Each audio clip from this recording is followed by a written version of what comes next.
There is a lot of positive comments coming out from all those involved in these peace talks between the US and the Taliban in Qatar, that progress has been made. Do you feel that that holds true? Do we have enough information on this? Or is this the typical rhetoric we see every time a round of talks concludes? Well, I have to say this is not the typical thing in Afghanistan. The story in Afghanistan over the last dozen years or so has been escalating violence. Every single year, more Afghans are killed.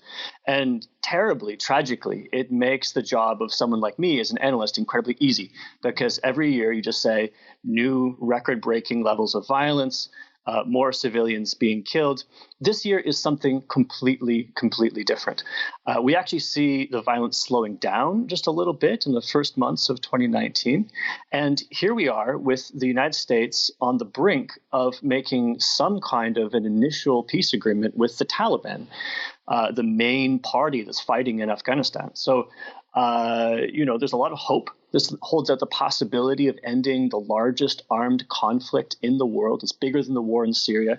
It's bigger than Iraq. It's bigger than Yemen. So this is tremendously exciting. Now, it's very risky, but it is very exciting. Okay. So you have a very positive view on this. Let's get Mr. Khan's point of view. Do you see the progress that Mr. Zalmay Khalilzad is talking about, that Mr. Stoltenberg is talking about, the NATO chief? Do you see that happening this time round is different, the 8th round of talks? I think what we already have on the plate is a situation that we have not been at this position at all in the last 40 years of war. So there is some improvement and positive changes. However, still there is a long way ahead of us.